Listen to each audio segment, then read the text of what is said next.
अपना अपना स्थान ले लीजिए सब लोग। ओम श्री गणेशाय नमः, श्री हनुमते नमः, श्री सद्गुरु चरण कमलेभ्यो नमः, श्री सीतारामाभ्यां नमः। वक्रतुंड महाकाय कोटिसूर्य समप्रभा निर्विघ्नं कुरु मे देव सर्वकार्येषु सर्वदा। ओम सर्वकार्येषु सर्वदा श्रीमन्महागणाधिपतये नमः। मनोजवं मारुतुल्यवेगं विद्युदां वरिष्ठं पादात्मजं मानवयोधमुख्यं श्रीरामदूतं शरणं प्रपद्ये। श्रीहनुमते नमः। रामाय रामभद्राय रामचन्द्राय वेदसे रघुनाथाय नाथाय सीताय पतये नमः। ओम श्री सीतारामाभ्यां नमः। यं प्रव्रजन्तमनुपेतमपेतकृत्यं दैपायनो विरह कातराजुभाव पुत्रेति तन्मयतया तरवो विनेदु तं सर्वभूतहृदयं मुनिमानतोऽस्मि। नारायणं नमस्कृत्य नरं चैव नरोत्तमं देवीं सरस्वतीं व्यासं ततो जयमुदीरयेत्। भक्त भक्ति भगवंत गुरु चतुः नाम वपु एक, इनके पद बंधन किए नासे विघ्न अनेक। स्वामी मोहिन बिसारिये लाख लोग मिल जाए, हमसे तुमको बहुत है तुमसे हमको नाय। काहू केवल भजन है काहू के आचार, दास भरोसे कुंवर के सोबत पाँव पसार। दो क्षण भगवान नाम संकीर्तन करेंगे, फिर कथा के क्रम में आते हैं हम लोग। राधे राधे राधे जय जय जय श्री राधे। राधे राधे राधे जय जय जय श्री राधे। जय राधे राधे राधे जय जय जय श्री राधे। राधे राधे राधे जय जय जय श्री राधे। जय राधे राधे राधे जय जय जय श्री राधे। जय राधे राधे राधे जय जय जय श्री राधे। जय राधे राधे राधे जय जय जय श्री राधे। राधे राधे राधे जय जय जय श्री राधे। जय राधे राधे राधे जय जय जय श्री राधे। जय राधे राधे राधे जय जय जय श्री राधे। जय राधे राधे राधे जय जय जय श्री राधे। जय राधे राधे राधे जय जय जय श्री राधे। जय राधे राधे राधे जय जय जय श्री राधे। जय राधे राधे राधे जय जय जय श्री राधे। बोलिए वृंदावन बिहारी लाल की जय। श्री किशोरी जी की जय। श्री हनुमान जी महाराज की जय। श्री सद्गुरुदेव भगवान की जय। सर्व संत भक्त श्रवण की जय। श्री भागवत भगवान की जय। श्रीमद् भागवत सप्ताह ज्ञान यज्ञ की जय। आज के आनंद की जय। श्री त्रिपाठी जी परिवार की, इनके माता पिता की, इनके गुरु गोविंद की। नमः पार्वती पतये हर हर महादेव। बोलिए माँ दुर्गा भवानी की।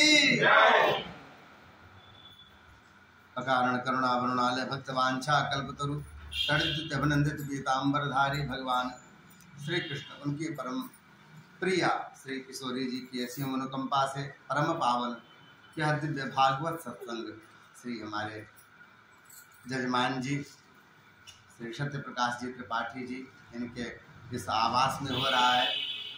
और इस क्रम में आज द्वितीय दिवस 7 दिनों का यह जो क्रम होता है कथा का, जिसे पद्म पुराण में स्वयं आकाशवाणी से सत्कर्म कहा गया था, और आज इसका द्वितीय दिवस। भगवान की कथा अनंत है, पर उसको कुछ घंटों में जो हम लोग समझ पाएँ, जितनी हमारी बुद्धि धारण कर पाए। भैया यदि किसी के पास समुद्र हो, यदि अपने पास कटोरी है, हमारे पास कटोरी जितनी बड़ी रहेगी हम उतना ही जल ले पाएंगे। समुद्र अपना अथाह होता है, भगवान की कथा समुद्र है। और भगवान की कथा ऐसी समुद्र है जो स्वयं शेष भगवान भी अपने हजारों मुख से निरंतर कहते रहे तो भी कथा समाप्त नहीं होगी। तो यह कथा जितना हम धारण कर पाएंगे, थोड़ी से भी में भी यह क्या होगा, परिपूर्ण होगा। क्योंकि भगवान कभी भी अधूरे नहीं मिलते। वो इतने बड़े लड्डू गोपाल भी मिलेंगे तो पूरे मिलेंगे, और यदि लंबे वाले हनुमान जी मिले जो त्रिवेणी के किनारे लेटे हुए हैं, वो भी पूरे मिले। तो अपने ठाकुर जी तो इतने मिले पूरे। वैसे भगवान के 4 स्वरूप हैं, नाम रूप लीला धाम। 4 भगवान के अलग अलग स्वरूप हैं। इन चारों में से आप कोई भी एक पकड़ लें, वो जिस अवस्था में जितना भी आपको मिल जाए वो आपका कल्याण ही करता है। चाहे भगवान का नाम हो, छोटा नाम राम ले, पूरा नाम सीताराम ले, जय जय श्री सीताराम ले, पूरा महामंत्र का जाप करें। जिस रूप में भी भगवान नाम आपके मुख में आते हैं, वह नाम आपका कल्याण करता है। बोलिए राधे राधे, जय श्री राधे। कल की कथा के क्रम में हम सब ने श्रवण किया श्रीमद् भागवत के महात्म्य के विषय में। आत्मदेव नाम के एक ब्राह्मण थे, उनको पुत्र की इच्छा थी, क्योंकि उनको कोई पुत्र नहीं था। व्यक्ति अक्सर उन चीजों को देखता है जो उसके पास नहीं होता, हर समय अभाव में रहता है व्यक्ति, इसके कारण संसार में वह दुखी रहता है। संत कहा करते हैं कि भगवान ने जितना दिया है, यदि उसकी तरफ व्यक्ति देखता रहे ना, तो व्यक्ति अहोभाव में सदा रहेगा। भगवान ने कितनी कृपा की है, हम तो उनका एक बार भी नाम नहीं लेते। उन्होंने इतनी व्यवस्था की, पर संसार का स्वरूप वह नहीं है। व्यक्ति को जो मिल जाता है फिर उसका महत्व समाप्त हो जाता है, जो नहीं मिला उसके पीछे भागता रहता है। संसार का यही। और इस भागने के चक्कर में क्या होता है, कभी कभी व्यक्ति अपने समय को भूल जाता है। भैया हमको गिन के समय मिला है, हमारी आयु गिन के मिली हुई, श्वासें गिन के मिली है, पलकें झपकनी गिन के मिली है, इतनी ही मिली है, ज्यादा नहीं मिली। तो जितनी मिली है उसी में आपको सब कुछ कर लेना है। आपको समाज के लिए भी कुछ करना है, अपने लिए भी करना है, जो परिवार आपकी जिम्मेदारी उसके लिए भी करना है। तो कई बार कहीं भी क्या करने की जरूरत है, नहीं, उनके लिए भी करना है जो आपके आश्रित हैं, पुत्र है, पुत्री है, या क्या कहते हैं, यदि आप कहीं ब्याह करके आती हैं तो वहाँ आपकी ननद है, देवर है, देवरानी है, जो कोई भी है, आपकी जिम्मेदारी बनती है कि आप काम करें। उनकी सेवा करके आपको पुण्य नहीं मिलेगा, पर यदि उनको दुख होगा आपके कारण तो आपको उसका पाप लगेगा, क्योंकि जिम्मेदारी है। आप बंद करके आए, जब किसी के पुत्र के रूप में आप जब आप जन्म लेते हैं तो आप माता पिता का सेवा करेंगे तो आप कर्तव्य वहन कर रहे हैं, पर यदि आप नहीं करेंगे तो आपको पाप लगेगा। यह सामान्य नियम। आप नहीं करेंगे तो बहुत दोष लगेगा, भयानक दोषों का वर्णन है माता पिता के जो सेवा से विरत होते हैं बालक। यहाँ पर आत्मदेव को पुत्र मिला भी, और वह पुत्र के रूप में जो मिला है उससे इतने दुख हुए कि पुत्र से विरक्ति मन में आ गई। और जब आकर के यहाँ पर गोकर्ण के सामने रोते हैं, गोकर्ण कहते हैं पिताजी संसार ऐसा ही है, संसार ऐसा ही है, दुख रूपी विमोह कह सुता कस्य धनम कस्य स्नेहवान ज्वलते निशम। अरे पिताजी आज तक किसी का धन नहीं हुआ, सब सोचते हमारा है हमारा है, छोड़ के जाना। बड़े बड़े राजाओं के किले खाली पड़े हैं, 10 रुपए की टिकट पे कोई घूम सकता है, जिसके लिए लोगों ने तलवारें उठाई, लड़ी, आपस में लड़ के मर गए, वो किला ज्यों का त्यों रह गया, 2-2 परिवार। तो कुछ नहीं होता। ये सब रिश्ते नाते व्यवस्था तब तक है जब तक आप उसमें जो है क्रियाशील हैं, और जब भी आप छोड़ते हैं, क्रियाशील नहीं रहते, तो महाराज शंकराचार्य चरपट मंजरिका में स्पष्ट रूप से कहते हैं, यावत वित्तोपार्जन चित्त तावन निज परिवारो रक्त पश्चात धावती जर्जर दे वार्ता पिक्षति को पिनगे। जब तक आप धन लाने में समर्थ हैं, घर के काम करने में समर्थ हैं, कुछ उठा के रखने में, कुछ लाने में समर्थ हैं, जब तक आपकी उपयोगिता है तब तक बेटा मानता है, बेटी मानती है, घर के वाले मानते हैं, रिश्तेदार मानते हैं। जहां आपकी उपयोगिता समाप्त हुई, फिर महाराज आप किस कोने में पड़े हो लोग खोजने नहीं। संसार का नियम है, एक दो की बात नहीं। शंकराचार्य कह रहे हैं 500 साल पहले, 1000 साल पहले सब लिख के गए हुए। ऐसा संसार का नियम सबके साथ। यदि ऐसा न हो रहा हो, आप समझो आपके घर में सतयुग है, यह स्वरूप है, नहीं तो युग का स्वरूप है ऐसा। आप किसी को दोष नहीं दे सकते इसने ऐसा किया, युग का ही स्वरूप है, ऐसे ही हो जाते हैं। यहाँ पर जब कह रहे हैं पिताजी उनमें मोह नहीं लगाना चाहिए, स्नेहवान जुड़ते निसम। आप दूसरे से उम्मीद रखेंगे तो आप दुखी रहेंगे। संसार का स्वरूप है, जब भी आप दूसरे से उम्मीद रखेंगे, उम्मीद रखने वाला सदा दुखी रहता है। बहुत बड़े कथाकार हैं, सर्वोच्च कथाकार श्री मुरारी बाबू, वो कहा करते थे यदि आप किसी से किसी प्रकार की आकांक्षा न रखो तो आपको कोई दुखी कर ही नहीं सकता। आप उम्मीद रखते हैं और उम्मीद आपकी टूटती, आप दुखी होते, सोचते हैं ये ऐसा कर देगा, ये ऐसा करेगा, मैं इसको मानूंगा तो मुझे मानेगा, मैं इसके लिए कर रहा हूं ये समझेगा, इसकी आंखों में पानी होगी जो भी मैंने इसके लिए किया। संसार का स्वरूप ऐसा है ही नहीं। लोग पीछे को भूलते चलते हैं, आगे को देखते चलते हैं, तो बिल्कुल नहीं ध्यान देना चाहिए इस पर। आप उम्मीद न रखें, अब वही सब है, घर परिवार के सब सदस्य हैं, पर आपने मुझसे कोई उम्मीद नहीं रखी है, अब आपको उनका व्यवहार कष्ट ही नहीं देगा, क्योंकि आपने उम्मीद नहीं रखी ना, आप हमसे अच्छा व्यवहार करो, आप हमको एक गिलास पानी दो, आप हमारे लिए कुछ करो। जब आप ऐसी कोई उम्मीद नहीं रखते तो किसी ने एक गिलास जल भी दिया, देखो भैया ठाकुर जी के कृपा से पास तो जला गया क्या, तो भगवान करे जिए, इसकी स्थिति सदा बनी रहे, आशीर्वाद देंगे। पर जब आप उम्मीद करेंगे और उम्मीद के अनुसार जब काम नहीं होता है, तब आप दुखी होंगे। पिताजी आत्मदेव को समझा रहे गोकर्ण, संसार में आकांक्षाएं उम्मीदें दुख देती हैं। आप कीजिए, यह मान के कीजिए कि भगवान ने हमें ये जिम्मेदारी दी थी, हमने ये पूरा किया। आपने जितने लोगों को हमारे आसपास भेजा था प्रभु, पुत्र के रूप में, पुत्री के रूप में, पिता के रूप में, माता के रूप में, हमने उन सबकी सेवा की और आपका स्वरूप मान के सेवा किया, सीताराम मान के सेवा किया। हमें कोई उम्मीद नहीं है, हमें तो आप ही देखोगे जहां से देख रहे हो, संसार कहाँ देखता है। ऐसा जब मान के चलेंगे पिताजी ना, तो यह वैराग्य भाव आपका घर में भी रहेगा, तो आप घर में भी बैठ के आप सन्यासी हो, फिर आपको बाहर भागने की जरूरत नहीं है। और यदि आप वृंदावन भी चले गए और यह राग, यह मोह, यह माया, मोबाइल रिचार्ज कराते घूमे, सुबह से शाम में 4 बार फोन किए, फिर आपका वहां भी संन्यास नहीं। क्या स्वरूप है? देहस्तिमास रुधिरे विमतिम त्यजत्वम जाया सुतादिषु सदा ममतां विमुञ्च पश्यन्निशम जगदिदं क्षणभङ्गुनिष्ठं वैराग्य राग रसिको भव भक्ति निष्ठ। पिताजी वैराग्य राग के रसिक हो जाइए। यहाँ तक कल हमने श्रवण किया, आपने जुटाने का सुख बहुत देखा है, आप कभी छोड़ने का सुख देखें। धीरे धीरे ये नहीं चाहिए, ये नहीं चाहिए, ये नहीं चाहिए, अपने रूटीन में से कुछ कम कीजिए, नित्य के रोज के भोजन के मेनू में से कुछ अब बदलिए अपने आप को। चलो आज से ये हटा दे, ये भी सुख देते, इसके बिना कैसा जीवन चलता है। महाराज क्या होता है, केवल अभ्यास होता है, वह अभ्यास व्यक्ति को परेशान करता है। पहले हम लोग कुछ युवा थे तो हम लोग को क्रिकेट का शौक था। अब महाराज जब मैच हो तो पता ही न चले कहाँ दुनिया है क्या है, बस टीवी खोजे, रेडियो आता था, रेडियो में कान लगाए पड़े हुए, कहाँ है क्या है, और लगता था कैसे इसके बिना जीवन चलता है। बीच में ठाकुर जी ने ऐसी लीला की, फिर वृंदावन जाना हुआ, वहाँ ये सब अवसर नहीं मिला, जो छूटी। अब आजकल कौन कब चल रहा है पता भी नहीं चलता। ये तो व्यक्ति के मन लगाने की बात है, आप लगाए और आप परेशान हैं, फिर आपको पता नहीं चल रहा इसको।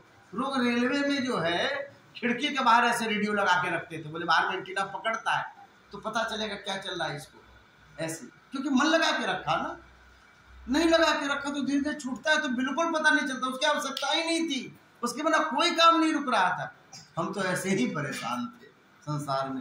भैया किसी के लिए भी संसार नहीं रुका, सबकी व्यवस्था बन जाती, सब जगह सब लोग अपना मन लगा लेते, आप ही सब में लगे हुए हैं।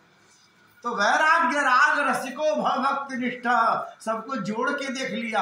अब थोड़ा सा सबसे दूर दूर होके के भी देखते हैं, उस राग के रसिक हो जाइए। और धर्मम भजस्व सततम त्यज लोक धर्मम, बड़ा सुंदर श्लोक है कि 2 श्लोक को गोकर्ण गीता कहा जाता है।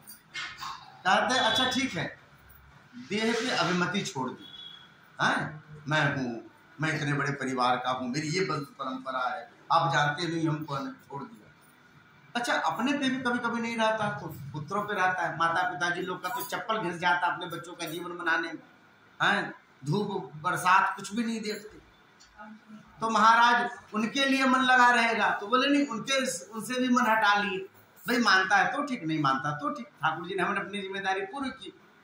और उसके बाद भी क्या होता है, उसके बाद भी व्यक्ति के मन में ये आता है कि हमने ये सब छोड़ दिया है, तो इसका यश हमको नहीं मिल रहा है, लोग हमको त्यागी नहीं कह रहे। तब फिर लोग बताना शुरू करते हैं, मालूम है 40 बीघे की खेती थी हमारी, इतना बड़ा जमींदार घराना था, सब छोड़ के आए हम, 5-5 बच्चे 6 पोते। अरे महाराज माथे पे लेके घूम तो रहे हो, सबको काउंटिंग कराते रहते हो दिनों, आपसे कहाँ हटा अलग हुआ। यहाँ बताया गया कि बुद्धि तो महाराज शांत तो बैठती नहीं है।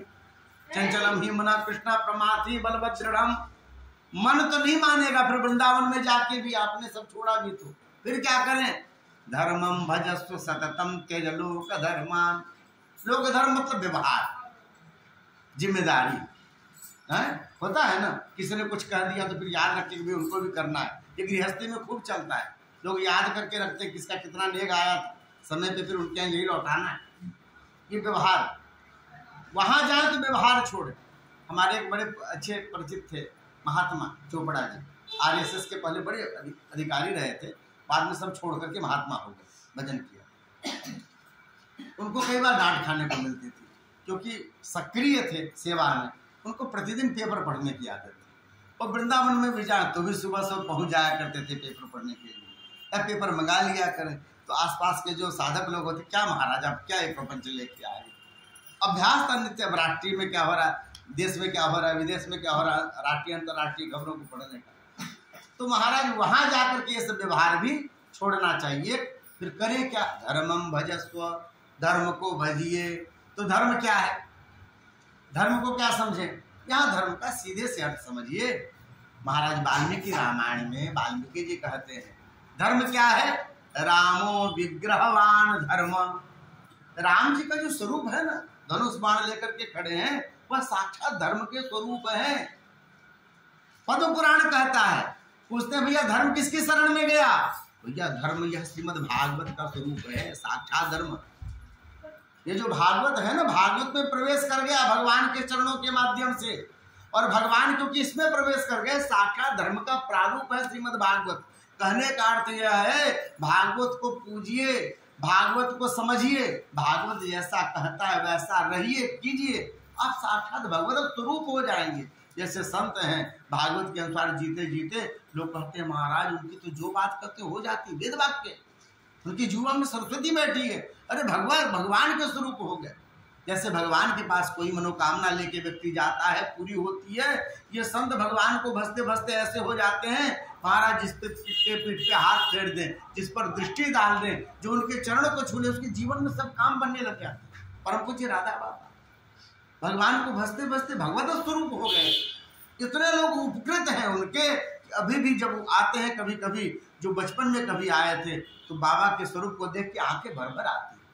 उनके जीवन में क्या था, क्या बदलाव आया होगा, कैसी कैसी बातें हुई होंगी, और वही सब जानते। और यह स्वरूप है धर्मम भजस्व, मतलब राम को भजिए, सततम त्यज लोक धर्मान। पर महाराज जीवन में तृष्णाएं तो रहती है, तृष्णा तो रहती है ना। यदि मान लीजिए सब छोड़ दे तो भी क्या होता है, जिह्वा स्वाद खोजती, आंखें दृश्य खोजती, कान सुंदर गान खोजता है। ये तो अपनी आदत नहीं छोड़ती। ओढ़ने बिछाने में भी ध्यान रखते हैं कि थोड़ा सा बढ़िया मिल जाए, हैं? वो तो बाद में संत महात्माओं के पास बैठे तो गुदरी सीना आता है। हम लोग जब बचपन में थे वहाँ वृंदावन में, घीसा में महात्मा जी रहते थे, तो बोले सुने होगे गुदरी, मालूम है क्या होता है? तब उन्होंने बताया ऐसे, यानी अंदर में सब अच्छे अच्छे रख करके ऊपर में पुराने वाले का तह बनाकर ऊपर से सिल दिया जाता था। उसको कहीं छोड़ दो, कहीं नहीं छूने वाला, अंदर से 4 कुर्ते निकलेंगे, बढ़िया सॉल निकल जाएगी, सब निकल जाएगा, सब उसी में रहता। तो यह करने के लिए कि जब जीवन में तृष्णाएं हैं वह परेशान करती है ना व्यक्ति को, वहां जाकर के भी तो कहते हैं सेवस्व साधु पुरुषान जहि काम तृष्णाम, यदि कामनाओं को जो मन में उठती हैं, तृष्णा को यदि जीतना है तो किसी साधु पुरुष की सेवा कीजिए, अपने से वरिष्ठ की सेवा कीजिए, अपने जो श्रेष्ठ हैं उनकी सेवा कीजिए। और सेवा में पूर्णतया लगे व्यक्ति को फिर अपने तृष्णा का ख्याल नहीं रखता, फिर अपने स्वाद का ख्याल नहीं रखता। जिनकी सेवा में लगे उनका ख्याल रखता है, गुरु जी को क्या पसंद है, महाराज जी को क्या अच्छा लगता है, उसके अनुसार सब उनको जो भोग लगेगा वही अपने को मिलेगा। तो फिर क्या होता है, धीरे धीरे तृष्णाएं कम हो जाती हैं, धीरे धीरे कामनाएं कम हो जाती हैं, यह स्थिति बनती, सब कुछ वैसे धीरे धीरे कम हो जाता है। सेवा स्वाद पुरुषान जहि काम तृष्णाम, इतने से हो गया तो महात्मा हो गए? बोले नहीं, अन्यस्य दोष गुण चिंतन मासु मुक्ता। उसके बाद स्वरूप बतलाया कि महाराज दूसरे का दोष का चिंतन, दूसरे के गुण का चिंतन बनाते हैं, ये दोनों बंधन है। दूसरे के दोष का जब आप चिंतन कर रहे हैं तो उतनी देर के लिए आप भगवान से विलग हो जा रहे हैं। दूसरी बात, आपकी बुद्धि भी गंदी हो जा रही, हो सकता हो उसमें वैसे अब गुण हो नहीं और आपने उसको बनाया हुआ। कभी कभी हम अपनी धारणा बना लेते हैं आदमी ऐसा ही है, इसका स्वरूप ऐसा ही है, संयोग ऐसा रहा होगा, हमारे सामने कभी अच्छा व्यवहार ना हुआ हो, संयोग की बात है, अपने अपने भाग्य से भी व्यवहार निश्चित होते हैं। तो कहते हैं कि महाराज दूसरे का गुण और दूसरे का दोष, गुण यदि आप सबका स्मरण करेंगे तो उससे स्नेह होने लग जाएगा, फिर उसके प्रति लगाव होने लग जाएगा, फिर महाराज पूजा पाठ धीरे धीरे कम होने लग जाएंगे, उसके अनुसार चलने लग जाएंगे। संसार का स्वरूप है। भरत जी की कथा आती है, मृग से स्नेह हो गया तो मृग के अनुसार उनकी पूजा पाठ हो गई, बाद में उनको मृग बनना पड़ा। अन्यस्य दोष गुण चिंतन आसु मुक्त्वा, आसु मतलब जल्दी छोड़िए, सेवा कथा रसमिहो नितराम किमत्तम। ऐसा जब आप करते हैं धीरे धीरे सृष्टि के पास रहते रहते तो आपके जीवन में श्रेष्ठता आने लग जाती है और फिर परमहंस की प्रवृत्ति बन जाएगी। सब है तो भी कोई फर्क नहीं पड़ता है। गोस्वामी तुलसीदास जी ने जो रामचरितमानस लिखा, महाराज जो घर घर में गाया जाता है, सबका प्राण है हिंदुओं का, उसको जब लिखा था उन्होंने तब मुसलमानों का शासन था, जगह जगह तोड़ के मस्जिदें बनाई जा रही थी, मंदिर तोड़ रहे थे, कितनी समस्याएं रही होंगी। भजन करना कठिन होगा, सिखा रखना कठिन होगा, तिलक लगाना कठिन होगा, और उस समय उन्होंने ऐसी रामायण लिखी तो जन जन में गाई। जितनी भी विपरीत परिस्थिति हो, परमात्मा अपने भक्त का संरक्षण करते हैं, यह विश्वास रखना चाहिए और तभी बनेगा भजन, तभी भजन बनेगा। गोस्वामी तुलसीदास जी स्पष्ट रूप से कहते हैं, बिनु विश्वास भगति नहीं, तेहि बिनु द्रवई न राम। जब तक हृदय में विश्वास नहीं है परमात्मा के प्रति कि ठाकुर हमारे लिए सब कुछ जो है कृपा ही करेंगे जिस रूप में भी, अरे हम गिरे भी तो कृपा होगी, उनकी कृपा होगी, कोई लीला होगी, ठाकुर की लीला है, हम थोड़ी जानते हैं विषय। यदि व्यक्ति जब तक ऐसा नहीं मानेगा महाराज, तब तक हृदय में पूर्णतः भक्ति नहीं आएगी। ऐसा गोस्वामी तुलसीदास जी कहते हैं। बेटे की बात सुनी उन्होंने, 10वें स्कंद का पाठ करते रहे, जब तक शरीर में प्राण रहा, जब तक आयु उनकी रही, फिर भगवान के धाम को प्राप्त हो गए। ये तो उनकी कथा थी। पर हुआ क्या, गोकर्ण जब लौट करके जा रहे थे, क्योंकि आदिदेव को आने में समय लगा होगा, गोकर्ण जी को जाने में समय लगा होगा, वो पैदल चलते थे लोग पुराने जमाने में। जब तक लौट करके गांव में आए, यहाँ की स्थिति पूरी की पूरी बदल गई थी। धुंधकारी ने देखा पिताजी घर में नहीं, उन्हीं का तो भय रहता था। अब तो माता जी को आकर के बोला कि आपने कहा धन छुपा के रखा है, दो। बोले बेटा कहाँ घर में धन बचा, तुमने तो ऐसी आदत खराब की अपना कि घर में बर्तन भी तुमने बेच करके शराब पी लिया, वैश्याओं को पहुंचा दिया, अब तो घर में खाना बनाने को भी बर्तन नहीं है। बोले नहीं, गांव वाले कहते हैं तुम्हारे पिताजी ने तो गाड़ गाड़ करके धन रखा हो। हमें सही सही बताओ कहाँ पर है, नहीं तो मैं तुम्हें जलते हुए आग की लकड़ी से मारूंगा, दुनिया वाले देखेंगे पुत्र के हाथों से माँ पिटी है। अब तो वो घबरा गई, बेटा भी ऐसा जिद्दी की जो खाता था आके करता था, दुष्ट का स्वभाव क्या मालूम। धुंधली जो है जाकर के कुएं में कूद के मर गई। बाद में 5 वेश्याओं को लेकर के चला आया। वेश्याएं जो है धन के लालच में इसको मार दी और वो सब धन लेकर के चले गए। जिनके निमित्त धन लेकर के आया था वही धन उसका लिए काल बन गया। ये संसार का स्वरूप है। ऐसा नहीं कि उसके साथ ऐसी घटना नहीं, ऐसी घटनाएं होती। एक भरद्वाज जी थे, 10-12 साल पहले की घटना है। ब्राह्मण, हरियाणा के ब्राह्मण, दिल्ली से जब वो चुनाव लड़े तो उनके प्रोफाइल को लोग जानने लगे। एक घटना बता रहे हैं क्योंकि इससे संबंधित जैसी घटना आपको लगेगी। और बहुजन समाज पार्टी से उन्होंने टिकट लिया चुनाव लड़ने के लिए, सांसदी का चुनाव। तब मालूम चला कि वो कोई ये जो वो होता है नोएडा विकास प्राधिकरण, उसमें क्लर्क थे। उनको पहले से फाइल में मालूम था कौन कौन जमीन कहाँ से उनको रोड निकलने और कहाँ विकास होना है। उन्होंने पहले ही जाके वो जमीन खरीद ली, खेत के भाव जमीन मिल गई। बाद में वहाँ से रोड निकल गए, हाईवे निकल गया, तो क्या हुआ, वो जमीन करोड़ों अरबों की, वो करोड़पति हो। उन्होंने पैसे से टिकट खरीदा था उस समय, जो सामान्य क्लर्क थे। उस समय उनकी जो संपत्ति थी, सामान्यतः लोग 1200 करोड़ का आंक रहे थे, जो जहाँ जिसका वो टैक्स देते 1200 करोड़, वहाँ उन्होंने वो जमीनें अब संपत्ति हो गई। बाद में मालूम चला उनकी हत्या हो गई। चुनाव ना लड़ा, 1-2 साल की बात है, क्योंकि चुनाव लड़ा था तो प्रोफाइल में आ गया था, वो भी इनकी पार्टी से तो हत्या हो गई। यह इसलिए घटना सुना रहे हैं, जब हत्या हुई, जांच हुआ, तब मालूम चला उनका जो बेटा था ना, उसने उनकी हत्या करवाई। उन्होंने उनकी हत्या करवाई थी। क्यों हत्या करवा दी? क्योंकि महाराज पिताजी के पास धन था तो उनके पास बहुत लोग आगे पीछे घूमते थे। तो कोई महिला थी जिस पर आसक्त थे और पुत्र को लगता था जो धन है उसको लिख देंगे, उसी बेटे के लिए तो कमाया हो, वही सब कुछ तो था, वही तो मालिक बनता उनके बाद। लेकिन उसके बाद भी बुद्धि धन की ऐसी लालच कि कहीं उनको ना लिख दें, इसलिए अब किसने मारा? एक साधु महात्मा थे बड़े से स्थान के, उन्होंने सुपारी ली थी, कहाँ भजन करने के लिए गए हुए, उनको धन की लालच, हमको 5-7-10 लाख रुपए मिल जाएंगे, उन्होंने ली। ये पूरी घटना पेपर में छपी तो हम लोगों ने पढ़ी। ये धन की गति है महाराज, यह धुंधकारी की कथा नहीं है। संसार में इसके प्रति जिसकी भी आसक्ति होती है उसका जीवन ऐसा होता है।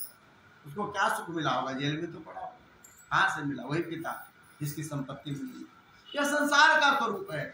मार दिया उसे, स्वयं धन लेकर के चली गई, भयानक प्रेत बना। गांव वालों ने गोकर्ण को बताया, जा करके नियमानुसार सब कर्म किए और गया में जाकर के श्राद्ध करके बैठा करके आए। और जब लौट करके घर में आए और अपने घर को झाड़ के, घर में कोई रहा ही नहीं, लेटे हुए थे एक जगह पे। अचानक एक स्वरूप देखा है, वह बार बार अपना स्वरूप बदल रहा है। अचानक घोड़ा बन गया, फिर हाथी बन गया, फिर ऊंट बन गया। अरे कौन हो तुम? कोई भूत प्रेत है? जब उसको देख करके अचंभित हुए, उन्होंने हाथों में गायत्री मंत्र लेकर के, हाथों में जल लेकर गायत्री मंत्र फूका, फेंका है, उसे बोलने की शक्ति आई। तब उसने कहना शुरू किया, अहम भ्राता त्वदीयोऽस्मि धुंधुकारी नामतः। पर पुराण की कथा है, कह रहे हैं धुंधकारी कहता है कि मैं तुम्हारा भाई हूँ, बुआई। वो धुंधकारी जिसको तुम बैठा करके आए हो, तुमको बैठा के आया गया मैं। अरे गाय के 100 श्राद्ध भी हो जाए पर हमारी मुक्ति नहीं होने वाली, मैं इतना भयानक पापी हूँ। मैंने संत समान अपने पिता को जी भर खून के आंसू रुलाए। मैंने प्रत्येक व्यक्ति को, जो भगवान के रूप में हरि ही तो होते हैं, भगवान के अंश सब, मैंने पूरे संसार को सताया।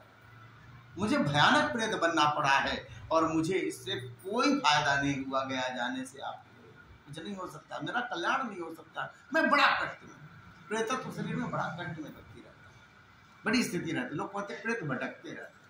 श्री रामसूरदास जी जो गीता प्रेस की किताबें उनकी निकलती है, उन्होंने कई बार अपने प्रवचन में स्पष्ट किया है प्रेत भटकते क्यों हैं, दुखी क्यों होते हैं। प्रेत को प्यास ज़्यादा लगती है क्योंकि वह जल नहीं पी पाता। जब वह जल पीने के लिए जल के स्थान में जाता है, उसकी मुख सुई की तरह हो जाती है, जिससे बड़ी मुश्किल से बूंद भर पानी आता है। जल नहीं पी पाता तो हृदय में, गले में, शरीर में प्यास तपन उसकी सदा बनती रहती है।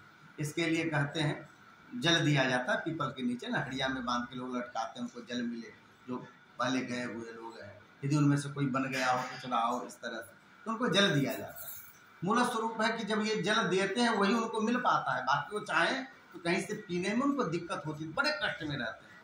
इसलिए कहा जाता है कि जो नदियों के किनारे वृक्ष हुआ करते हैं, जो पीपल हो, बरगद हो, जो नाना प्रकार के वृक्ष होते हैं, उनमें प्रेतों का वास होता है, क्योंकि जल तो पी नहीं पाते। तो नदियों के जल को छू करके आती हुई जो हवाएं हैं वह शरीर को छूती हैं तो ठंडक देती है, इसलिए ज़्यादातर प्रेत वहाँ निवास करते हैं। धुंधकारी कहता है कि मैं बड़े कष्ट में हूँ। प्रातः काल संध्योपासन के समय सूर्य को जल देते समय सूर्य से पूछा है, ब्राह्मण में शक्ति थी ऐसी, कि महाराज ऐसे व्यक्ति के लिए क्या किया जाए। सूर्य ने स्फुट रूप से कहा, सप्ताहम वाचनम कुरु, इसके लिए सप्ताह कथा का वाचन करो भागवत के। बात समझ में आ गई, पढ़े लिखे थे, विद्वान थे, तुरंत जो है उन्होंने गांव वालों को बताया। गांव वालों ने एक विशाल परिसर में सुंदर बंधनवार आदि लगा करके, सुंदर मंडल आदि बना करके, आसन बना करके, मंच बना करके, ब्राह्मणों को बुला करके वर्ण पूर्वक नियम पूर्वक कथा शुरू करवाई। सब कुछ करवा दिया। गांव वाले परम प्रसन्न, कथा मिलेगी सुनने के लिए, भगवान की कथा। आज भी गांव में लोग बड़े श्रद्धा से सुनते हैं, समझ में आ चाहे ना, एक अच्छी अवस्था रहती है लोगों की। वैसे ही सब लोगों ने जुट करके कथा की व्यवस्था कर दी और कथा शुरू हो गई। आया धुंधकारी सुनने के लिए, और वह तो प्रेतत्व के स्वरूप में था। प्रेत हवा का स्वरूप होता है, वायु स्वरूप होता है। तो वो कहीं भी बैठे तो अचानक हवा का झोंका आए, उसी के साथ वो उड़ के चला जाए, क्योंकि ठोस शरीर तो था नहीं। तब उसने देखा एक सूखा हुआ बांस, सूखा हुआ बांस देखा, और सूखा हुआ बांस देखा उसमें छेद कीड़े ने काट के बना दिया था। उसके अंदर प्रवेश कर गया, और प्रवेश कर गया और वहाँ बैठ करके कथा सुनने लगा। आर्त होकर के सुना, दुखी था, बार बार अपने दुखों का स्मरण करके भगवान की कथा सुने, और सोचे इन दुखों से भगवान हमें बचा ले। लोगों को जब मालूम चलता है कि हमें शायद कोई इसका न कोई उपाय मिल जाएगा, तब लोग रात में 3 बजे से लाइन लगाते, सोचते हैं शायद हमारा कुछ न कुछ ये हल हो जाए। ऐसी स्थिति इसकी थी। और इसने जो है कथा सुननी शुरू की। पहले दिन कथा पूरी हुई और एक गांठ फटा, दूसरे दिन दूसरा फटा, 7 दिन में 7 गांठ फटे। 7वें दिन की कथा पूरी हो करके जब कीर्तन हो रहा था, अचानक प्रत्यक्ष रूप से सुंदर पीतांबर धारण किए हुए, तुलसी माला धारण किए हुए, मुकुट धारण किए हुए सुंदर स्वरूप में एक व्यक्ति प्रकट हुआ है। लोग समझे अरे भैया कथा हो रही, कोई देवता उतर आए। सबने देखा है, जय जयकार करिए, बोलिए श्रीमद् भागवत भगवान की। अरे कौन देवता हो आप, कहाँ से आए हो महाराज, किस लोक के प्राणी हो। जब उसने कहा कि भैया हमें पहचाना नहीं, अरे मैं धुंधकारी हूँ, धुंधकारी जिससे परेशान हो के आप सब घर बंद कर लेते थे, वही धुंधकारी भूत हूँ, भूत बन गया था, प्रेत बन गया था। अरे तुम तो देवता जैसे लग रहे हो, ये कैसे हो गया। बोले श्रीमद् भागवत के सप्ताह के धन्या भागवती वार्ता प्रेत पीड़ा विनाशिनी। कहते हैं यह भागवत की कथा का फल है, जो मुझे इतने पापी व्यक्ति को भी, जिसने जीवन में केवल पाप किया, पाप के अलावा कुछ नहीं किया, उसके भी मुक्ति का कारण यह भागवत कथा बना। जब मेरे जैसे पापी की मुक्ति हो जाएगी तो महाराज संसार के सामान्य लोगों के तो छोटे मोटे पाप प्रायश्चित, तो श्रीमद् भागवत के लिए तो कुछ नहीं, ये खेल है। ऐसी स्थिति, अब तो सबके मन में बड़ी श्रद्धा बढ़ी। अचानक विमान आया है, और विमान जब ही आया तो धुंधकारी उस पर बैठाए गए। विमान के जो चलाने वाले देवता थे, भगवान के पार्षद, उनसे पूछा गोकर्ण जी ने, भैया कथा तो सबने सुनी है, आप ले जा रहे केवल धुंधकारी को। ये अलग बात है कि पूछा जाता कौन कौन जाएगा तो सब घबरा जाते, कोई जाता होता नहीं, संसार का स्वरूप है। पर फिर भी उन्होंने कहा कि ऐसी घटना क्यों हो रही। तब उन्होंने कहा कि महाराज श्रवणम तु कृतम सर्वे न तथा मननम कृतम। ये बहुत सुंदर लाइनें उन्होंने कही, कहा कि महाराज श्रवण सबने किया, और जितने देर कथा में रहते थे उतनी ही देर तक, उसके बाद फिर से दिन दुनिया भर के काम में लग जाए, वही दुनिया भर की पंचायत, वही झमेले। तो फिर कथा का जो है 3 घंटे की कथा और 21 घंटे का फिर अपने दैनिक कार्य, फिर कथा का स्वरूप वैसा नहीं बन पाया। ये तो दुखी व्यक्ति था, ये तो कथा सुन करके फिर उसी में बैठा बैठा केवल मनन करता था। एक बात, दूसरी बात, ज्यादा नियम से सुना। इसने 7 दिनों तक न पानी पिया, न जल पिया, न खाया, न कुछ किया। इसके अपने आप नियम बन गए, क्योंकि ऐसे भी कुछ कर तो सकता नहीं था, पर इसके बाद भी इसने नियम से सुने। बाकी लोगों ने कुछ न कुछ अपने अनुसार जो भी शरीर मांगता है तो उतने नियम से नहीं सुन पाए, इसलिए इसके कारण इनको लेके जा रहे हैं। देखो भैया, जब यदि मन से न किया जाए ना तो जब का फल नहीं होगा। इसमें स्थिर बुद्धि रहनी चाहिए। धैर्य से लोग कहते नहीं, राम राम होता है, सीताराम आप जैसे ले कल्याण करें। लेकिन गुरु मंत्र होता है, नियमानुसार देवी के मंत्र होते हैं, आपको निष्ठापूर्वक जपना चाहिए। यदि नहीं जपते हैं तो कहते उसका फल नष्ट हो जाता है। ज्ञान में यदि दृढ़ता न हो तो फिर कहते हैं ज्ञान का फल नष्ट हो जाता है। अदृष्टम च हृतम ज्ञानम प्रमादेन हतम श्रुतम। यदि ज्ञान में दृढ़ता नहीं होती तो ज्ञान नष्ट हो जाता, फिर क्या होता है, उसका फल नष्ट हो जाता है। आप जानते हैं कि महाराज ये सब करने से आपका कल्याण होगा, पर आप यदि करें ना, दृढ़ता से करें ना, तो फिर ये बातें किताब में रह जाती है, लाइब्रेरी जैसी। आपने उसको अपने जीवन में नहीं उतारा तो रह गया। ये है, यदि महाराज जब श्राद्ध किया जाता है, अपात्र यदि बालक है, यदि वह अपने भोजन से, नियम आचरण से भ्रष्ट व्यक्ति है, फिर उसके किए हुए श्राद्ध पितर को नहीं मिलता।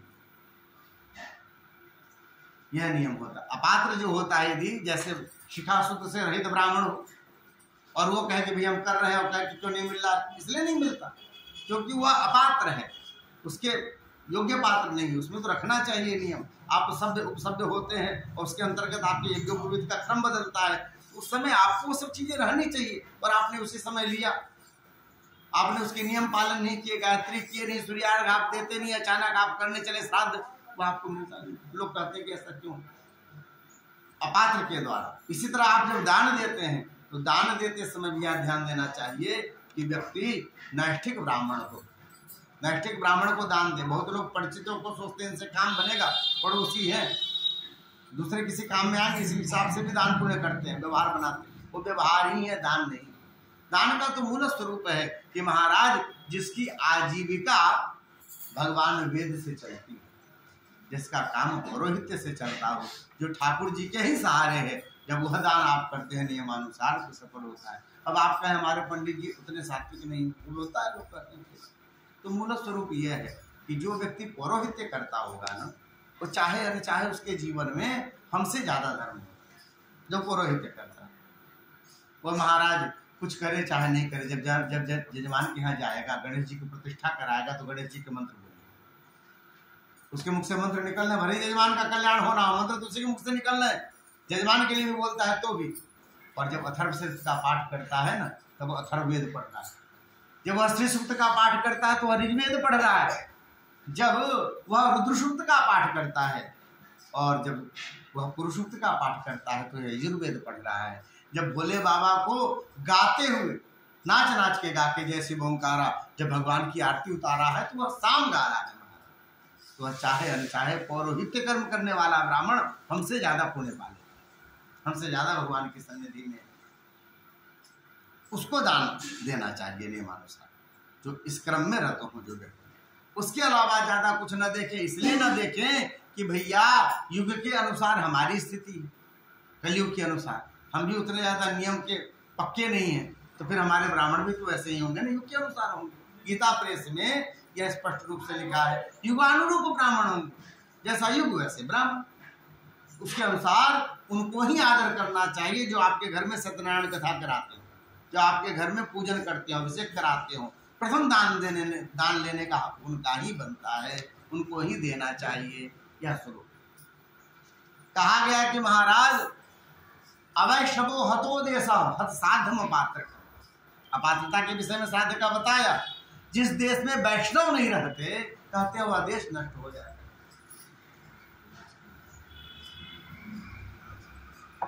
जिस देश में वैष्णव नहीं रहते उस वह देश नष्ट हो जाता है। बोले महाराज ये है प्रत्यक्ष रूप से, स्पष्ट रूप से आप देखते चले जाइए। महाराज पहले जहां जहां सब वैष्णवों की सेवा होती थी, भगवान के मंदिर थे, उच्च पताकाएं लहराती थी, वहां वहां तक साम्राज्य था। हम लोग जब जानते हैं अफगानिस्तान का अंधार, जहाँ के सपनी मामा थे, वो सब हिंदुओं का बड़ा बड़ा राज्य। अभी भी वहां मंदिर पुराने भग्नावशेष हैं, और जिसके अब तो मोबाइल का जमाना है, लोग देख लेते हैं कहाँ कहाँ का क्या।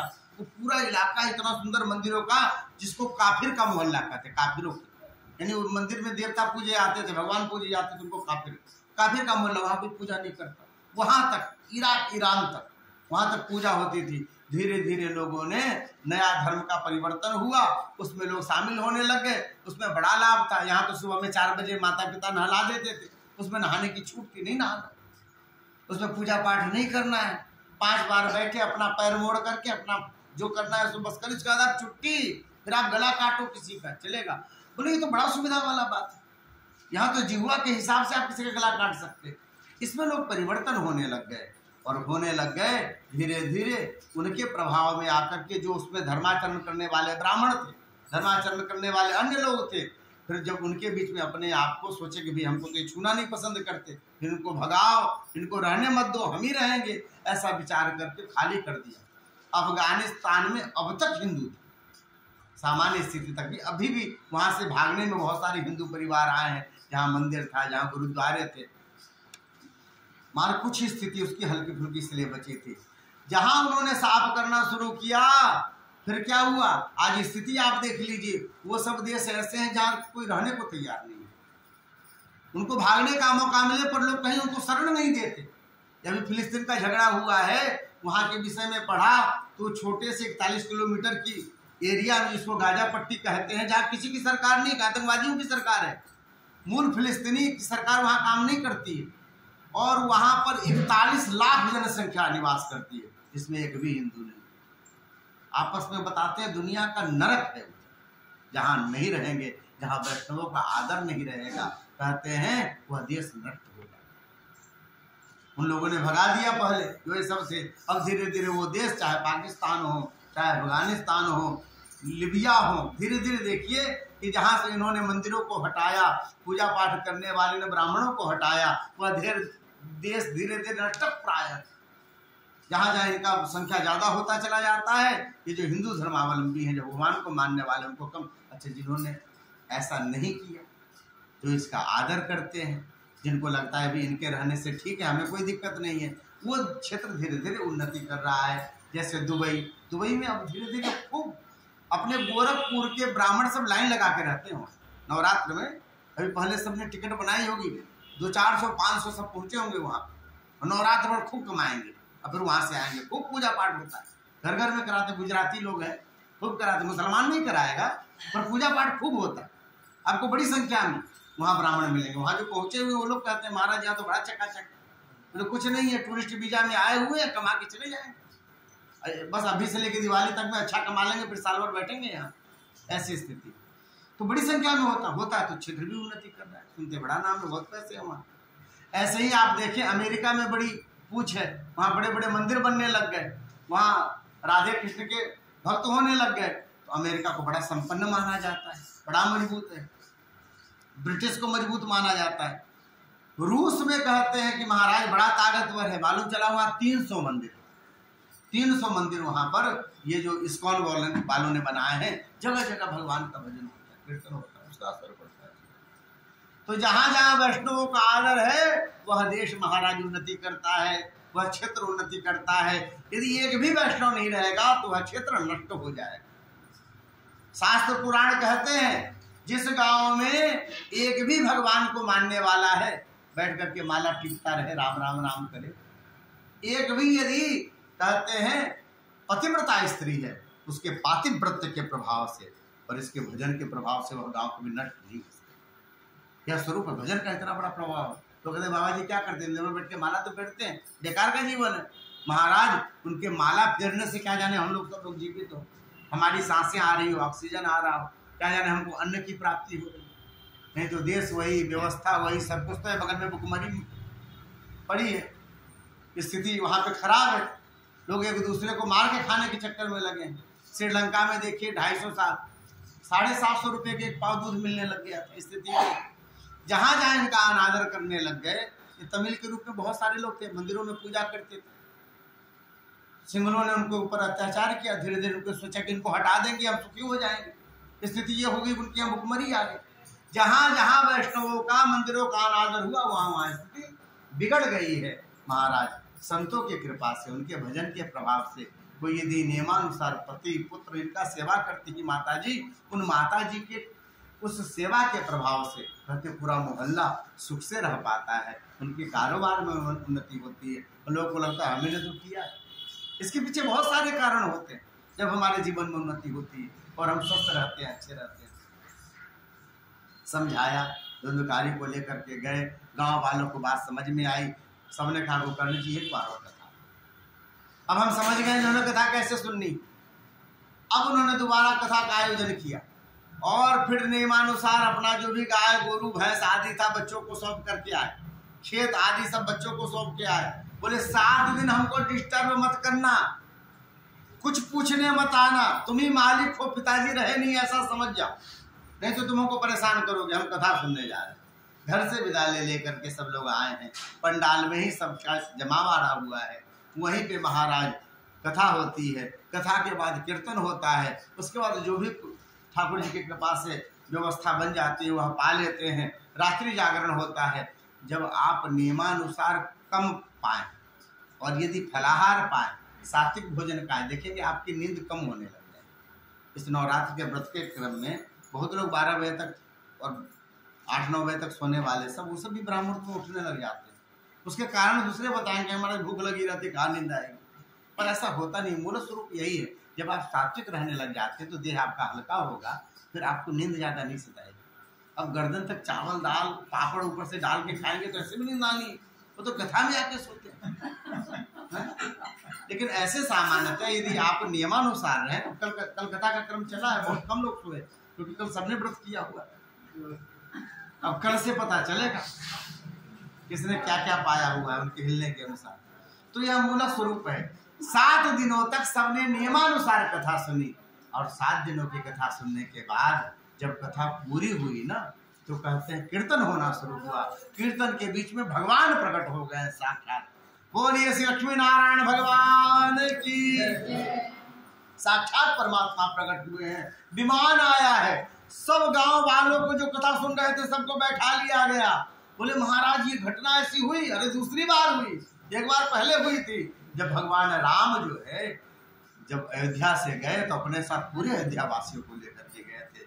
ऐसे ही परमात्मा ने आज भागवत सुनने वाले सब लोगों को बैठाया है उस विमान पर, और बैठा करके गोकर्ण जी ने जब देखा है, भगवान ने दोनों हाथें फैलाई, 4 हाथ वाले परमात्मा ने जब हाथ फैलाया, गोकर्ण जी आकर के हृदय में लगे और भगवान के स्वरूप में प्राप्त समा गए, भगवान के स्वरूप को प्राप्त हो गए। ये बात जब सुनी है नारद ऋषि ने, धन्य धन्य हो गए। भक्ति जानवर आगू को लेकर के आ गई थी, छोटे छोटे बालक के रूप में संकल्प होते ही काम बनने लग गया। और वहां पर महाराज 7 दिनों की दिव्य कथा वर्षा हुई। परमात्मा अपने पार्षदों के साथ गुप्त रूप से पहले आ गए। जहाँ कथा होती है वहां देवता पहुंचते हैं। यहाँ भगवान की कथा हो रही है, हनुमान जी महाराज आगे बैठते हैं। यत्र यत्र रघुनाथ कीर्तनम तत्र तत्र कृत मस्तकांजलिम वाष्पवारी परिपूर्ण लोचनम मारुतिम नमत राक्षसांतकम। जहां जहां परमात्मा की कथा होती है हमारे राम जी की, हनुमान जी आगे आके बैठते हैं। और कैसे बैठते हैं? हाथ जोड़ करके बैठते हैं। हमारे ठाकुर जी की कथा हो रही है और कैसे बैठते हैं? बोले आंखों से आंसू भर भर के बहता है। हमारे ठाकुर जी कितने कृपालु, इस व्यक्ति को बोलने का सामर्थ्य दिया तो ठाकुर जी का गुण गा रहा है, हमारे ठाकुर जी का गुण गा रहा है। ये किसकी कृपा है? अरे उन्हीं की कृपा है, नहीं तो आदमी कहाँ बोल पाए। ये तो क्षण में संसार बदल जाता है। हम बोल पा रहे हैं, देख पा रहे हैं, गा पा रहे हैं, भगवान की ही कृपा है। कहीं कोई ईश्वरेंस कुछ पेपर काम नहीं करता वहां। ये तो ठाकुर जी ही बना के रखते हैं जीव को। जब आप चल पा रहे हैं, तीर्थ यात्रा का सोचिए और आप चल जाओ और वहां पहुंच जाए, बोले बाबा को आप जल चढ़ा दिए, आप समझे ठाकुर जी की बड़ी कृपा। संसार में बहुत लोग हैं जो महाराज वहां तक जाने के लिए उनको बड़े प्रयत्न करते नहीं कर पाते, नहीं पहुंच पाते। परमात्मा ने चरण दिए हुए हैं, परमात्मा ने देखने का सामर्थ्य दिया हुआ है। एक संत बहुत अच्छी बात कहा करते थे कि देखो, एक व्यक्ति के घर में टीवी लगी हुई थी और उसने ड्राइंग रूम में लगा के रखा था, ससुराल वालों ने दिया था। कोई आकर के देखा, अरे टीवी तो बड़ी अच्छी है। बोले हाँ, ससुराल वालों ने दिया है। संत कहा करते थे कि देखो, ससुराल वालों ने टीवी क्या दी, संसार भर को बताए फिरते हैं कि हमारे ससुर जी ने टीवी दी है। और उस टीवी देखने के लिए जिस परमात्मा ने आंखें दी ना, उसकी कभी चर्चा भी नहीं करते। नहीं रहते तो कहाँ से देख लेते। तो जो एक यह स्वरूप है संसार का, भगवान ने बड़ी कृपा की हुई, यह स्वरूप दिया और यह सामर्थ्य दिया जो कथा सुन पाए। तो जहाँ जहाँ कथा होती परमात्मा आते हैं, यहाँ भी परमात्मा आए। जब भी कथा पूरी हुई, कीर्तन होना शुरू हुआ महाराज, और सब देवी देवता मिलकर के बजा रहे, पखावज बज रहा है, मृदंग बज रहा है, झाल बज रहा है, झमाझम कीर्तन हो रहा था। उसी समय परमात्मा चतुर्भुज रूप में प्रकट हुए हैं। जब भी भगवान को लोगों ने देखा है, अरे जिसके लिए लोग भजते हैं, जिसके लिए योगी जन योग करते हैं, जिसके लिए महाराज भक्त घर छोड़ देता है, वह परमात्मा सामने है। अब तो सबके आनंद की सीमा नहीं रही, झमाझम कीर्तन हुआ है और सब चरणों में गिरे हैं परमात्मा के। भगवान ने कहा मैं प्रसन्न हूँ। बोले ठाकुर प्रसन्न हो? बोले हाँ। तो यह वरदान दो, जिसके यहाँ भी यह भागवत की कथा हो ना, उसको आप नहीं ऐसे कर। भगवान ने कहा तथास्तु। भगवान के यह भागवत के जो प्रेमी होंगे, नियमानुसार जो सुनेंगे, और भगवान उनको प्राप्त हो जाएंगे। श्रीमद् भागवत कथा भगवान के प्राप्ति की कुंजी, ऐसा बताते हैं। अंतिम 6वें अध्याय में सुंदर महात्म्य बताया है। नारायण सुंदर महात्म्य कथा के अंतर्गत बताया है कि भागवत को कैसे सुनना चाहिए। नियमानुसार जो होता है कि सबसे पहले आप किसी ज्योतिष के पास जाकर के सुंदर दिन निकलवाते हैं। अच्छा सा दिन हमें बता दीजिए जिसमें हमें भागवत की कथा सुननी। अच्छा सा महीना, अच्छा सा दिन। मार्गशीर्ष होता है, बड़ा सुंदर महीना होता है। कार्तिक के महीने में लोग सुनते हैं। आश्विन तो पूजा पाठ का ही महीना। पहले क्रम में पितरों की पूजा, अब माँ भगवती का आराधना, सुंदर नवरात्र। इस क्रम में तो कोई अच्छा सा दिन देख करके इसमें पूजा पाठ का विधान हो, जिसमें सब उसमें वैसा आप एक तिथि देख लीजिए। उसके बाद दूसरा क्रम क्या है, बोले आसपास में जितने भी मंदिर में, मठ में संत महात्मा सब रहते हो, जो जिनका जीवन भगवान है और भगवान के सहारे ही है, उन सबको जाकर के सूचना दीजिए, हे पंडित जी, पुजारी जी, हे बाबा, हमारे घर में कथा होने वाली, आप एक दिन के लिए भी हमारे यहाँ आना, हमारे घर को पवित्र करना। उनको जाकर के सूचना देना चाहिए। वार्ता प्रेस्या प्रयत्नतः। उसके बाद क्या करना चाहिए, फिर आपको जब तिथि मिल गई है, वह तिथि सबको बता दें। अपने आपके जितने भी रिश्तेदार, आपके ससुराल से संबंधित, आपके मामा गांव से संबंधित, और जो भी भाई भतीजे हुआ, जो भी संबंधित जितने लोग हो, उन सबको एक बार जरूर कहना चाहिए कि हमारे यहाँ कथा हो रही है। 7 दिनों तक भगवान की दिव्य कथा की वर्षा होगी, अमृत वर्षा होगी। आप इसमें पधारिए। 7 दिन का समय आपके लिए दुर्लभ हो, ऐसी ऑफिस हो जिसमें आप छुट्टी ना ले सकते हो, एक दिन आ जाए। आप एक दिन के लिए नहीं आ सकते तो 1 घंटे के लिए आ जाइए। महाराज क्षणोत्रैव सुदुर्लभ। आप क्षण भर के लिए भी आ जाएंगे तो कानों में भगवान का नाम ही मिलेगा सुनने के लिए, और वह दुर्लभ क्षण आपको जीवन भर याद रहेगा। इसलिए भी आपको आना चाहिए। प्रेरित कीजिए। पता नहीं आपके भरोसे और आपकी कथा के भरोसे कितने का जीवन बदल जाए, किसके जीवन में पुण्य आ जाए।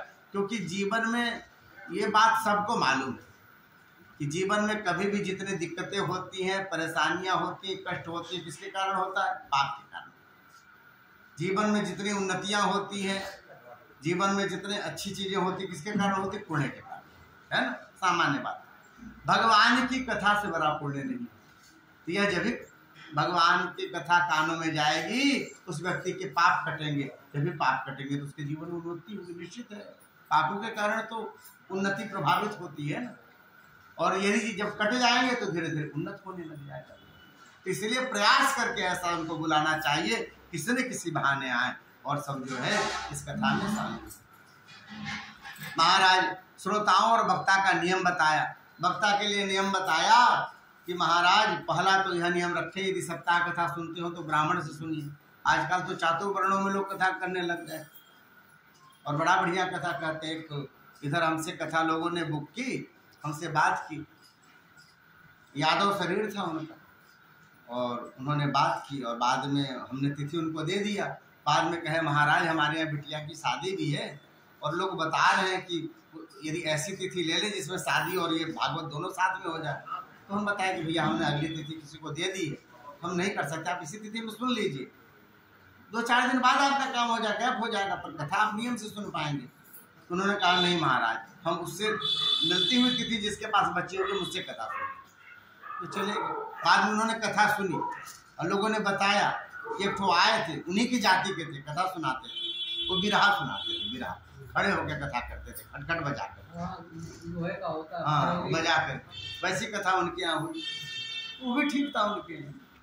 अब महाराज गरुड़ जी हैं तो उनके लिए कालभूषुंडी जी आते हैं, जो जैसा श्रोता वैसा उनके लिए वक्ता की व्यवस्था ठाकुर जी कर देते, उनको वैसे ही सुननी थी। नियमानुसार यदि 7 दिनों की कथा जो सुननी चाहिए ब्राह्मण से ही सुनना चाहिए। विरक्तो वैष्णवो विप्रह, स्पष्ट शब्दों में कहा है। पहला बात वो है विरक्त हो। तो बोले महाराज विरक्त कोई व्यक्ति रहेगा तो कहाँ जल्दी मिल पाता है लोगों को, तो फिर ऐसा व्यक्ति हो जिसकी आसक्ति कम हो, ऐसा खोज के लाए जिसकी कम से कम आसक्ति हो, कुछ तो नियम हो। और विरक्तो वैष्णव हो, दूसरा वैष्णव हो जिसकी भगवान में प्रीति हो, जो दीक्षित हो। महाराज कथा की तो यह महिमा है, विष्णु दीक्षा विहीना नाम नाधिकार कथा श्रवे, इस महात्म्य में लिखा हुआ है। जिसकी दीक्षा नहीं हुई है अभी तक, जो निगुरा है, किसी गुरु के चरणों में नहीं बैठा हो, ऐसे व्यक्ति को कथा में अधिकार नहीं सुनने का। अदीक्षित से आप कथा कैसे सुन लेंगे? तो कहते हैं पहला क्या, विरक्त हो, दूसरा वैष्णव हो, और तीसरा ब्राह्मण हो। वेद शास्त्र विशुद्धिकृत, जिसने अध्ययन किया हुआ हो और अपने कथा को उदाहरण के साथ सुनाए, वेदों का उदाहरण लेके, पुराणों का उदाहरण लेके, उसको शुद्ध करके उस पंक्ति को, जो पंक्ति का मूल स्वरूप क्या है, रामायण की चौपाइयों को लोग अपने अपने हिसाब से अर्थ करने लग जाते हैं। नहीं, विद्वान से ही सुनना चाहिए, नहीं तो लोगों को समझ ही नहीं आता, उन्होंने ढंग से पढ़ा ही नहीं है। अपने मन में जो आता है, जो अच्छा लगता है, वही चौपाई रटने लग जाते हैं, वही सबको सुनाएंगे। किससे सुनना चाहिए? जो उसका विद्वान हो, जो उसको जानता हो, वह चौपाई का शुद्ध शुद्ध अर्थ करेगा। नहीं तो आजकल आप देख रहे हैं अंतरी मंत्री संतरी जो मूर्ख हैं, जो किसी काम के नहीं है, केवल जो है संख्या के कारण ऊपर में मंत्री बन गए हैं, वो रामायण की चौपाइयों के ऊपर सवाल उठाते। मूर्ख है, उनके जीवन में कभी उसने पाठ नहीं किया होगा, रामायण परंपरा नहीं रही होगी, यदि करता तो उसके ऊपर कभी सवाल ही नहीं उठा सकता। रामायण के तो सब चौपाइयां मंत्र हैं, साक्षात मंत्र हैं। उसके महाराज एक एक चौपाई पे ऐसे ऐसे अपने यहाँ मनीषी थे और अभी भी हैं, एक चौपाई पे 9 दिन बोलते, उसके इतने विशद अर्थ हैं, और आप बस एक लाइन से अपने हिसाब से अर्थ बना ले रहे हैं। जितना आपको बुद्धि, जितना आया है भैया, जितना लोड होगा उतना ही ना आप पकड़ोगे, यह स्वरूप है। तो किससे सुनना चाहिए?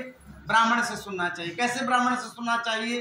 वेद शास्त्र विशुद्धिकृत दृष्टांत कुशलोधीर, जो दृष्टांत देने में माहिर हो, आपको कैसे भी करके वह बात समझा दे जो कह रहा है।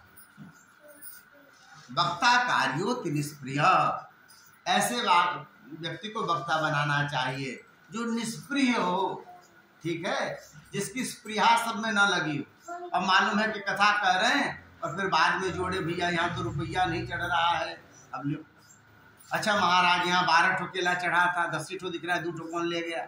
अब ऐसे बुद्धि जब लगी रहेगी व्यास जी की, तो फिर वो कथा प्रेम से ठाकुर जी के नहीं सुना पाएंगे। निष्प्रिय होना चाहिए व्यक्ति। ऐसे व्यक्ति से कथा सुनते हैं तो कथा धारण करने को मिलती है। श्रोता के क्या गुण धर्म बताए गए हैं? श्रोता के लिए बताया गया भैया, वह जो है भावपूर्वक कथा श्रवण करेगा।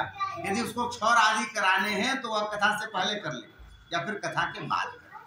बीच में 7 दिनों तक क्षौरम करना, न छिद्यान निखरो माणी, न मंगलम, जो अमंगल है, जिसको छूने से आप अशुद्ध हो जाएंगे, शरीर नहाना पड़ेगा, उन चीजों को छूइए मत, ठीक है। और प्रयास कीजिए कि बाल नख आदि न बनाया जाए 7 दिन, इसका नियम करना चाहिए। रजस्वलान तेजम लक्ष्य प्रत्यव्रात के तथा रजस्वला स्त्री म्लेच्छ हैं, जिनका स्पर्श नहीं करना चाहिए। ऐसे लोग के पास जब आप रहते हैं, ऐसे लोगों के बीच में नहीं जाना चाहिए, इनका दर्शन नहीं करना चाहिए, इनसे बात नहीं करना चाहिए।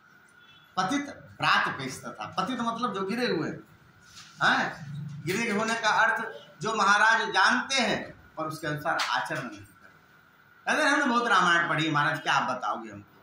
ऐसे लोग मिल जाते हैं, 4 दिन खुद ही नहीं नहाते और बताएंगे कहाँ लिखा हुआ है कि रोज नहाना चाहिए, हमको बताओ। अरे तुमको कौन बताने जा, बता दे तुम ही नहीं नहाओगे, उनके जीवन में ऐसा है। तो ऐसे जो है, ऐसे लोगों से दूर रहना चाहिए। जो ब्राह्मणों से द्वेष करते हैं, जो ब्राह्मणों की निंदा करते हैं, उनसे दूरी बना के रखना और जो वेद से बाहर निकाल दिए गए, जिनके वेद के अनुसार जिनका जीवन नहीं, अवैदिक जीवन जिनका, ऐसे लोगों से एक दूरी बना के रखना चाहिए। व्रात्य व्यक्ति से भी दूरी बनाकर, व्रात कैसा था जिसने व्रत तोड़ा। सामान्यतः लोग क्या होता है, आजकल थोड़ी सी चलन हो गई है संसार में कि महाराज अपने मन से ब्याह करते हैं, नियमानुसार उनका जो है वो होता है। यदि बड़े भाई के रहते छोटे भाई का विवाह हो जाए, नियम टूटता है, वह व्रात्यक माना जाएगा, यह नियम है, उसके कारण फिर उसकी शांति करानी पड़ती है। इस तरह से यदि कोई हो तो कहें भाई इनसे भी थोड़ी दूर बना के रखिए। अब इनके लिए क्या अपवाद है, क्या है, कुछ नहीं, पर यह शास्त्र कहता है कि आप जब यह कर्म कर रहे हैं जो विशुद्ध वैदिक कर्म है, तो उसमें इन सब की संख्या नहीं रहना चाहिए। एक दूरी बना के रखे, उनसे बातचीत न करें। प्रयास कीजिए अधः सुप्ति करें, नीचे बिछा करके, मोटा जितना बिछा ले, पर प्रयास करें कि तखत पे न सोए, नीचे सोए, कंबल बिछा करके, सुंदर आसन बना करके। पत्रावल्याम च भोजनम, पत्ता में खाना चाहिए, पात्र का त्याग करना चाहिए नियमानुसार। क्या खाना चाहिए यहाँ बतलाया गया। यदि आप प्रयास कर पाए, यदि आप में सामर्थ्य हो, त्रिपाठी जी कह रहे थे हम नहीं खाएंगे 7 दिन तो चलेगा, जोश में है, कथा सुनना था इनको, हमें तो मिलते रहते हैं, तो क्या होगा।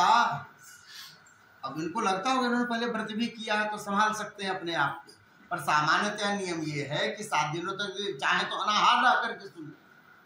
अनाहार यदि न रह करके सुन पाए तो महाराज प्रयास करें कि दूध पी करके सुन लीजिए, घी पी करके सुन लीजिए, दूध से बनी सामग्री केवल पा करके सुन लीजिए, महाराज फल खा करके केवल सुन लीजिए। फल खा के पूरा न सुन पाए तो ऐसा कीजिए कि कुछ न कुछ ऐसा पका करके जो आपको पच जाए, फलाहार के रूप में हुआ, पा करके सुन लीजिए। उससे भी न बन पाए तो एक समय फलाहार करके, कथा सुन करके, भोजन करके सुन लीजिए। उससे भी ना बन पाए तो दोनों समय रोटी खा के सुन लीजिए। यहाँ भोजन का ज्यादा विधान नहीं है, पर जैसे भी आप कथा सुन पाओ ना वैसा प्रयत्न करो। और आप भूखे हैं और महाराज जब बैठे सुबह से लेके शाम तक तो याद आता रहा कि आज रोटी नहीं खाई, तो सब नहीं आप रोटी खा के सुनो, हाँ, कि कम से कम आपको उस समय भगवान की याद आ, रोटी की न याद आ। इतना बताया गया कि ऐसी चीजें खाइए जिसके कारण गरिष्ठ न हो और कथा में आप सुरुचिपूर्ण व्यवस्था में कथा सुन पाए। इतना पाइए जिससे आपको नींद ना आए। अक्सर लोग ज्यादा पा लेते हैं तो कथा में नींद आ जाती है। ऐसे भी यह बताया गया जैसे जो गरिष्ठ है, जैसे दाल गरिष्ठ होता है तो दाल कम खाना चाहिए, द्विदल जिसमें हो जाए उनको मना किया गया, तैल आदि से मना किया गया। तो छना तला आप खा लेंगे थोड़ी देर में आपका जो है आपको नींद आने लग जाएगी। तो ये सब चीजें कम खानी चाहिए, सात्विक खानी चाहिए। और ऐसा जब करेंगे तो धीरे धीरे आप कथा भाव से सुन पाएंगे, शरीर आपका हल्का रहेगा। तो प्रयास ये करते हैं कि कम से कम एक समय फलाहार ले लें, अनुकूल फलाहार ले लें, थोड़ा ले लें, थोड़ा थोड़ा 1-2 बार 2-3 बार ले लें, और ऐसा करके कथा सुनिए।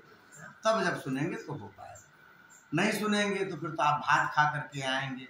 कई बार लोग आते हैं और आकर के कथा में बैठ जाएंगे और इधर कथा का व्यास जी ने कथा करना शुरू किया, कथा का क्रम शुरू हुआ, उधर उनका झुकना शुरू हुआ। होता है ऐसा, नहीं हो रहा है क्योंकि सबने व्रत किया हुआ, भगवत कृपा है। आप सब तो ब्राह्मण परिवार के सात्विक लोग हैं, लेकिन सामान्यतः जब क्रम में आएंगे तो धीरे धीरे, ये अच्छी बात भी है। इसका मतलब ये इसने ध्यान लगाया, एकाग्रता मन में आई तभी तो ये नींद आई, बिना एकाग्रता के तो नींद ही नहीं आती, बिस्तर पे जाते तो नहीं आती। ये तो कथा का गुण भी हुआ। लेकिन क्या होता है कि लोग सोते हैं, अब बगल वाले ने टोका उसको, अरे भैया सो रहे हो आप, टोकना मत, हम ध्यान से सुन। कई बार ऐसे होते, खंबा देख करके, बढ़िया दीवार देख के बस वही रह गए, और उसका हम ध्यान से सुन रहे थे। अरे कैसे ध्यान से सुन रहे हो, 2 बार तो हम भी गोद में गिरे, फिर से सीधा किए। ऐसे लोग होते हैं। मूल स्वरूप क्या है कि उनको बताना चाहिए जब कथा में नींद आती है कि जब आप कथा में सोते हैं तो अगले जन्म में आपको सांप बनना पड़ता है। ये शास्त्रीय विधान है, विष्णु पुराण में।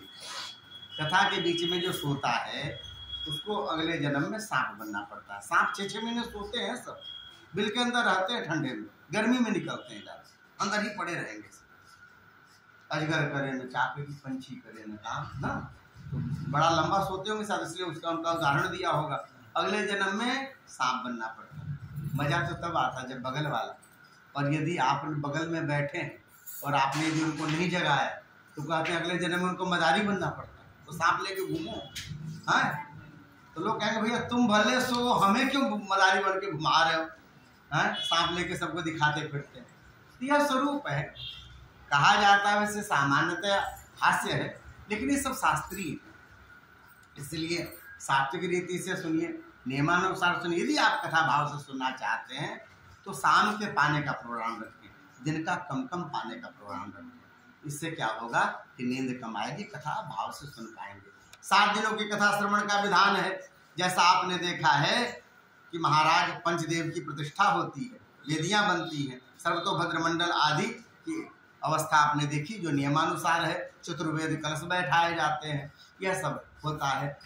मूलतः यदि आप कथा शास्त्रीय हिसाब से सुनना चाहते हैं तो आपको वर्णम पंच प्रणाम कथा भंग निवृत्त है। 5 ब्राह्मणों का वर्ण का विधान है। पुराने जमाने में थोड़ा होता भी था, लोग करते थे, बड़े सात्विक लोग होते थे। प्रमोद वाजपेयी जी हमको सुनाया करते हैं कि महाराज आप लोग तो 2 घंटे 3 घंटे पे फलाहार खोजते हो। हम लोग बचपन में थे, हमारे गुरुजी ने सुनाई थी कथा आकर के।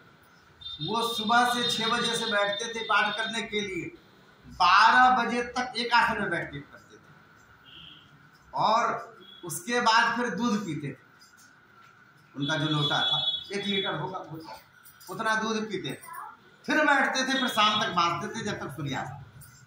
पहले मूल पाठ करें फिर उसका कथा पाठ। ऐसे गुरुजी लोग थे। अब हमें बताएं, हम तो सही में 2 घंटे में फलाहार खोजते हैं, आपके पास भी खोज रहे। तो बोले आप तो ऐसे हो। हमने कहा कि आपके गुरुजी जीवित है? बोले नहीं है। बोले हम फलाहार करते इसलिए जीवित हम चले जाएंगे वहीं पे जैसे। पर मूल स्वरूप है, पहले लोग सात्विक थे तो उनकी हाजमा वैसी थी, उनका स्वरूप वैसा था। वो शुद्ध गाय के दूध मिलते थे, शुद्ध गाय की घी मिलती थी, तो जीवन स्वरूप भी वैसा था। अब क्योंकि सात्विकता रही नहीं ना खान पान में, तो सबके जीवन में इस तरह के बदलाव आते हैं। नियमानुसार जब 7 दिनों तक आप कथा सुनते हैं, जो बताया गया उसका नियम का पालन करें। यदि आप में सामर्थ्य हो तो कथा के बाद कीर्तन रखवाना चाहिए 24 घंटे का। यदि आप में और सामर्थ्य ठाकुर जी ने दिया तो 7 दिनों का कीर्तन रखना चाहिए। कई जगह कथा भी होती रहती है, साथ में कीर्तन भी चलता रहता है, गाँव वाले करते हैं। ऐसा करना चाहिए। इससे क्या होता है कि पूर्णतः जो भी त्रुटि हो गई रहती है भगवान नाम के प्रभाव से वह पूरा हो जाता है। ऐसा किया जाता है। उसके बाद क्या करें, आप यदि समर्थ हैं तो हवन सामग्री जो है मंगवा करके पूरे भागवत से आप हवन करें। बोले भाई सामर्थ्य हमारा नहीं है, हम उतनी देर 25 घंटे बैठ नहीं सकते, प्रति श्लोक हम तो याद है, प्रति श्लोक से हम हवन कर नहीं सकते, तो फिर कैसे करेंगे? तो बोले महाराज एक काम करो, आप गायत्री मंत्र से हवन कर लो। 18,000 श्लोक है, 1800 आहुति पड़ेंगी, ठीक है? तो दशांश होता है, तो आपको जो है 1800 आहुति पड़ेंगी, उस हिसाब से गायत्री मंत्र से कर ले। यदि एक व्यक्ति कर रहा है तो 1800 यानी गायत्री पढ़ना पड़ेगा। यदि 2 व्यक्ति मिलकर करेंगे तो 600 पढ़ना पड़ेगा, क्योंकि 2 आहुतियाँ पड़ी, आहुति की नहीं जाती है। यदि 5 व्यक्ति करेंगे तो 2 ही माला करना पड़ेगा। इस तरह से गायत्री मंत्र से आप कर दें। अच्छा, कुछ लोग ऐसे हो जो असमर्थ हैं, जो कि महाराज उतनी देर भी बैठ नहीं सकते, हमको धुआं बिल्कुल नहीं पसता, अस्थमा का रोग है, होता है, ऐसे लोग भी होते हैं। तो फिर कहते हैं भाई आप फिर हवन मत कराइए। हवन की जितनी भी सामग्री बताई गई है भागवत में, उन सब सामग्रियों को लेकर के पैक बना करके सदक्षिणा ब्राह्मण को दान करें, तो आपको हवन के फल की प्राप्ति होगी। अच्छा, इतना भी सामर्थ्य न हो क्या कि महाराज हम तो महात्मा है, हमारी सामर्थ्य नहीं, हमारे तो ठाकुर जी के अलावा कोई है नहीं, हमने तो आपने सुनाई इसलिए कथा सुन ली, तो फिर अब हम हवन कैसे करेंगे या हवन का दान कैसे करेंगे? तब बताया कि आप विरक्त हैं तो आप गीता पढ़ लेंगे तो आपको हवन के बराबर फल की प्राप्ति हो जाएगी। तो इस तरह से नियमानुसार भागवत के सुनने सुनाने का नियम बतलाया गया है और यहाँ पर चर्चा की गई। भागवत के प्रथम स्कंध में कुल मिला के 19 अध्याय हैं और प्रथम स्कंध में प्रथमतः जो है मंगलाचरण किया है श्री वेदव्यास जी महाराज ने। यह मंगलाचरण श्रोतव्य है, बड़ा सुंदर सुनने के लिए। श्री वेदव्यास जी महाराज ने जब देखा कि श्रीमद् भागवत जो है दिव्य ग्रंथ है, भगवान का परम प्रिय श्रीमद् भागवत ग्रंथ, अब यदि इसको किसी वर्ग या किसी स्वरूप में नैष्ठिक कर देंगे, निश्चित कर देंगे, तब वह धर्म, वह संप्रदाय उस स्वरूप को मानने वाले कहेंगे यह हमारा ग्रंथ है। इसका उन्होंने ख्याल रखा, मंगलाचरण में किसी देवता का नाम नहीं लिया। जन्माद्य से तोन्वयादि तरतश्चार्थस्व विज्ञा स्वराट तेने ब्रह्मेदायादि कवये मुह्यन्ति यत सूरयः तेजो वायुर्मृदाम यथा विनिमयो यत्र सर्गो मृता धाम्ना स्वेन सदा निरस्तलोकम सत्यम परम धीमहि। श्री वेदव्यास जी महाराज कहते हैं कि मैं उस परम सत्य का ध्यान करता हूँ, सत्यम परम धीमहि। किस परम सत्य का आप ध्यान कर रहे हैं? वह सत्य कौन है? भैया हम लोग सत्यनारायण की कथा सुना करते हैं, मूल स्वरूप तो वहां से ध्वनि आ ही रही है, फिर भी यहाँ चर्चा करते हैं। जन्माद्य से तोन्वयादि तरतश्चार्थस्व स्वविज्ञा स्वराट। वह कौन है, कैसा है? बोले महाराज वह अजन्मा है, अरूप है? ऐसा परमात्मा जो अजन्मा है, अनी है, उसके मन में होती यह बात आती है कि मैं ऐसे ही पड़ा रहूं। अरे मुझे भी कोई मनाने वाला होता, मैं भी किसी के सामने रूठता, वो तो तब होगा, कोई दूसरा होगा। भगवान तो एक ही है। ऐसा जब विचार करते हैं तो भगवान दो होते हैं। माया का उन्होंने, माया को धारण किया परमात्मा ने, और तब कहते हैं प्रकृति और पुरुष दो होते हैं।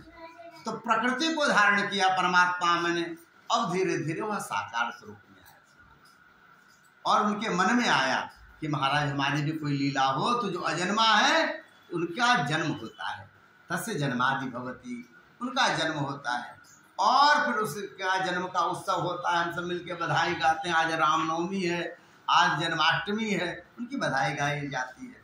तो वह परमात्मा का जन्म होता है। फिर यह संसार कैसे प्रकट होता है? तो बड़ा सुंदर यहाँ पर उदाहरण दिया गया कि देखो महाराज, भगवान का रंग कैसा है? भगवान का रंग है नीला, है ना? नीलांबुज श्यामल कोमलांगम नील सरोरु नीलमणि नील नीलधर श्याम। परमात्मा हमारे कैसे नीले हैं? कैसे नीले हैं? रामायण में खूब चर्चा है कैसे नीले हैं परमात्मा। अब जिसने देखा हो वह बता नहीं सकता, और जो बता रहा है वह करेक्ट नहीं बता सकता। उदाहरण भी तो ऐसे होने चाहिए। तो स्वामी जी को भी देना होता तो कई जगह कई उदाहरण दिए। जब यहीं पे कह रहे हैं तो भगवान कैसे हैं? किसी व्यक्ति ने पूछा हमें ध्यान करना है, हमें उनका स्वरूप बतलाइए। नील सरोरु, भैया नील कमल देखा है आपने? बहुत लोगों ने देखा होगा पर सबने नहीं देखा होगा। गुलाबी वाला तो दिख भी जाता है, सफेद वाला तो दिखता भी है, नील कमल बहुत लोगों ने नहीं देखा होगा। अब नहीं देखा तो उसके जैसा रंग है तो कैसे माने? पहले नील कमल देखे तब तो जाने इसके जैसा हमारे ठाकुर जी दिखते हैं। तो बोले महाराज हमने देखा नहीं है नील कमल, लोगों ने देखा होगा, हमने नहीं देखा। अच्छा ठीक है, दूसरा उदाहरण दीजिए जैसे ठाकुर जी दिखते हो। ठाकुर जी चमकते हुए नीले रंग के हैं। नीलमणि, नीलमणि आपने देखा? अरे भैया हम गरीब हैं, हमारे पास तो 100 200 500 के छुट्टे आते हैं, मणि हीरा ये सब कभी नहीं देखे आज, अवसर नहीं आया। आप ऐसे उदाहरण क्यों देते हो? ठाकुर जी तो हमारे दीनानाथ हैं, दीन बंधु हैं, दया के सागर हैं। वो थोड़े धन देख करके प्रेम करते हैं, वो तो हमारे जैसे को भी प्रेम करते हैं। हम उन्हीं का ध्यान करना चाहते हैं। महाराज कुछ सरल उदाहरण बताओ ना जो सबने देखा, जीव जंतु सब कोई जान पाए, ऐसा उदाहरण दो। अब गोस्वामी जी सतर्क हुए हैं, फिर से आंखें बंद की, अब उनकी आंखें भर आई हैं और महाराज भरी भरी आंखों से कहा सुनो एक बड़ा उदाहरण है। कौन? नील सरोरु नीलमणि नील नीरधर श्याम। आकाश में बादल देखे? बादल देखे? बोले हाँ बादल देखे। भैया जिसमें जल नहीं होता ना श्वेत बादल होते, सफेद बादल उड़ते हुए दिखाई देते बिना जल के। वो जल से भर जाए तो कैसे होते हैं? अरे काले काले घने काले वाले। तो जैसे बादल का रंग है ना घना काला, वैसे हमारे ठाकुर जी का रंग है। हाँ? नील नीरधर श्याम। कैसे नीले हैं? तो बोले नीर से भरे हुए जो बादल होते हैं हमारे ठाकुर जी वैसे ही घन श्याम है, घन की तरह श्याम, वैसे वैसा है। अपने इतने ही हैं। गोस्वामी जी को तो मजा आता है भगवान के स्वरूप के वर्णन में। श्री नारायण जी के मुख से कहलाते हैं ठाकुर जी का रंग कैसा है? नीलताम रस श्याम काम अरी, हृदय कंज मकरंद मधुप हरी। भगवान का रंग है। बोले तांबा का बर्तन सबके घर में होता है, तांबे के बर्तन में जल डाल के थोड़ा छोड़ दीजिए 2 आंच में, थोड़ी देर में देखिए रंग ही छोड़ देता है। उसमें जो नीलमा लिए हुए हरितमा रंग जो होती है उसको आप हरा नहीं कर सकते, वह नीला होता है, और थोड़ा हरितमा लिए हुए नीला होता है। वैसे ठाकुर जी का नील तामरस, वैसे श्याम है ठाकुर जी। बोले इतना ही? राम रक्षा है सूत्र में बुध कौशिक कहते हैं नहीं नहीं भैया वैसा नहीं। फिर कैसे ठाकुर जी? रामम दुर्वादल श्यामम पद्माक्षम पीतवाससम। हमारे ठाकुर जी कैसे श्याम है? बोले दूब होता है ना दूब। अब तो महाराज जैसा सबने देखा हुआ उदाहरण दे रहे हैं, कहीं से देखो भगवान की याद आ जाए। दूब तो सबने देखा होगा ना। तो कहते हैं महाराज जैसे दूब का रंग होता है वैसे ठाकुर जी का रंग है। तो आप उसको बोलते हैं थोड़ा सा गहरा हरा, बहुत गहरा हरा होता है, उसको कहेंगे नहीं महाराज हल्का नीलिमा लिए हुए हरा, वह स्वरूप। वैसे ठाकुर जी का रंग है, और वो ठाकुर जी का रंग होगा नीला, ठीक है। और प्रकृति का रंग कैसा होता है? हरा, हरा होता है प्रकृति का। यह संसार कैसा है? हरा भरा। भगवान का रंग है नीला। अब उन्होंने किसका आश्रय लिया? महामाया। महामाया मतलब किशोरी जी हैं, किशोरी जी का आश्रय लिया। हम लोग जब रास देखने के लिए जाते हैं वाटिका में, रास वाले आते हैं ना वृंदावन से, तो सबसे पहले क्या होता है? रास होता है, उसके बाद फिर कोई ना कोई कथानक चलती है। तो उसमें प्रतिदिन का एक नियम चलता है कि ठाकुर जी किशोरी जी को बोलते हैं कि हे किशोरी जी आपके रासमंडल को समय हो गए हो तो कृपा करके रासमंडल पे पधारो हैं, रास को समय हो गए कृपा करके पधारो। किशोरी जी कहती है पधारो प्यारे, और ऐसा कह करके हाथ पकड़ के आते हैं। उसके बाद कान्हा मोर बनी आयो होता है, सब जो आप देखते हैं नृत्य होता है। परमात्मा यही लीला कर रहे हैं, जो अनीय है अजन्मा है, उसके मन में आया कि भाई मेरे जैसे और भी हो, मैं जिनको देख सकूं, जो मुझे चाहे मैं उनको चाहूं, ऐसा स्वरूप जब मन में आया, महामाया को का आश्रय लिया है परमात्मा ने, रास शुरू हुआ है। नीले ठाकुर और हमारे किशोरी जी का स्वरूप है स्वर्णाभा जैसा, पीत है किशोरी जी, पीला स्वरूप है, सोने जैसे चमकती स्वरूप। दोनों जब वहां रास करने लग गए, रास का क्रम इतनी तेजी से चला है, इतनी तेजी से नाचे हैं दोनों, लोगों को देखने वालों को पता ही नहीं चला कौन नीला कौन पीला। ऐसे एक दोनों मिले कि महाराज नीला पीला रंग आप हाथ में भी ऐसे मिलाएंगे तो हरा रंग बन जाएगा। यह संसार प्रकट हो गया जो हरा भरा दिखाई देता है। यह स्वरूप है जन्माद्यस्य चार्थे स्विज्ञ स्वराट, वह परमात्मा जिस पूरे संसार का हेतु है और जिसका कोई हेतु नहीं है, ऐसा परमात्मा। और महाराज कैसा है? अर्थे स्विज्ञ स्वराट, जो आपके अर्थ को जानने वाला है।